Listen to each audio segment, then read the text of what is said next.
Welcome back, everyone. Let's get right into our topic for this video, the miraculous Muhammad. Some of the miracles Muhammad performed include splitting the moon, which is a detail not found in the Quran. And we're all aware of this story of Muhammad's night flight. And from Jerusalem, Muhammad also ascended to the heavens. Muhammad also multiplied food for his companions. He also caused water to spout out between his fingers like springs. And of course, not to be outdone by the Gospels, Muhammad also healed the sick. We'll talk about another one of Muhammad's supposed miracles later on in this video, but that should be enough to give you a brief idea regarding the miraculous powers of Muhammad. But not only could he work miracles, his bodily fluids were also miraculous. Muhammad placed the child in his lap and commanded for the dates to be brought. He chewed them and then put the saliva in his mouth. The first thing which went into his stomach, that is of the boy, was the saliva of Allah's messenger. Now, how could this be called a miracle? Well, thirst never overcame me after sucking the prophet's tongue. Therefore, it is, as an accepted hadith, a miracle of the apostle of Allah. But of course, Muhammad had more than just miraculous spit. One of his companions drank his blood and licked it up. Another one drank his cupped blood. Something similar is related about when a woman drank some of his urine. He told her, "You will never complain of a stomachache." The hadith of the woman drinking the urine is sound. How could this happen? How could someone drink Muhammad's urine? Well, the messenger of Allah had a wooden cup which he placed under his bed in which he would urinate during the night. A woman got up, felt thirsty, and drank it without knowing. Now, before you get too grossed out, just remember, his urine, as some of our wise men say, is the water of paradise. I'm sure our entire ummah thirsts for this heavenly drink as much as I do. This is a real challenge for Muslims. Do you long for that heavenly water? Do you thirst for that heavenly drink? Not only was Muhammad miraculous in bed with the sexual strength of 30 men, he was also miraculous in the bathroom.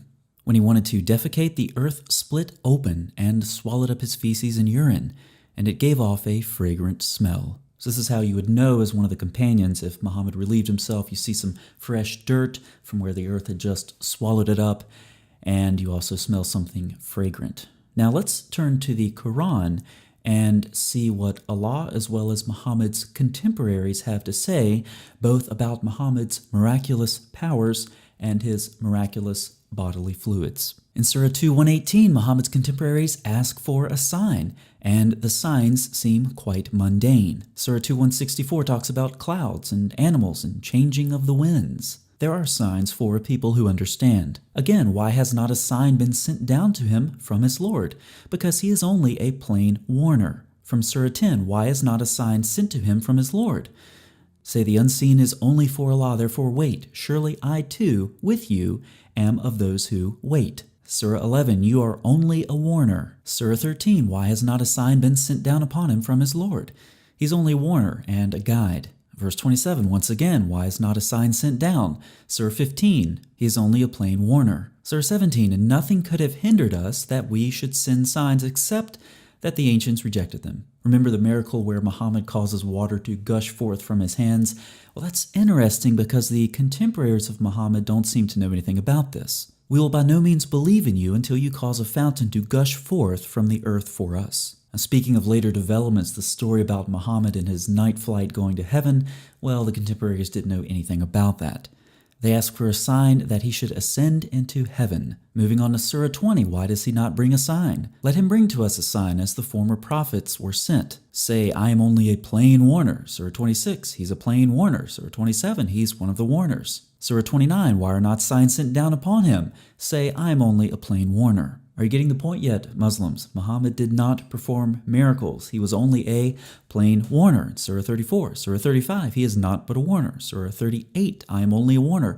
Naught is revealed to me save that I am a plain warner. Surah 41, I am only a mortal like you. Surah 46, I am nothing but a plain warner. Let's do a couple more. Surah 51, I'm a plain warner. Surah 79, you are only a warner. Surah 88, you are only a reminder. The Quran also clearly lays out the reasons the messenger was sent, and none of them include performing miracles. He's a bearer of good news and a warner. He recites, communications, and purifies and teaches. Surah 3, reciting, purifying, and teaching. Surah 17, a giver of good news and a warner. Surah 25, a giver of good news and a warner. Surah 33, a witness, a bearer of good news, and a warner. Surah 34, a bearer of good news and a warner. Surah 35, a bearer of good news and a warner. Surah 48, a witness, a bearer of good news, and a warner. By the way, we just looked at 36 verses of the Quran. 3 plus 6 is 9, which is how old Aisha was when Muhammad had intercourse with her.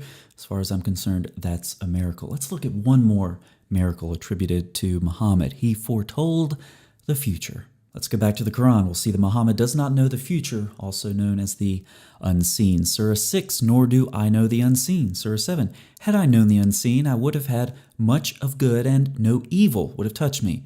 I am nothing but a warner. Surah 10, the unseen is only for Allah. Surah 11, I know not the unseen. Surah 46, I do not know what will be done with me or with you. I am nothing but a plain warner. We even have some traditions that say the same thing. Muhammad said the keys of the unseen are 5, which none knows but Allah. None knows what will happen tomorrow but Allah. The Messenger of Allah entered upon the morning of my wedding. There were 2 girls with me who were singing. One of the things they were saying was, among us there is a prophet who knows what will happen tomorrow. Muhammad said, do not say this, for no one knows what will happen tomorrow except Allah. Aisha said, if anyone tells you that Muhammad has seen the unseen, he is a liar, for Allah says, none has the knowledge of the unseen but Allah. You may wonder, with all of the Quranic verses that we've seen in this video, why is it that Muslims still believe in the miraculous Muhammad?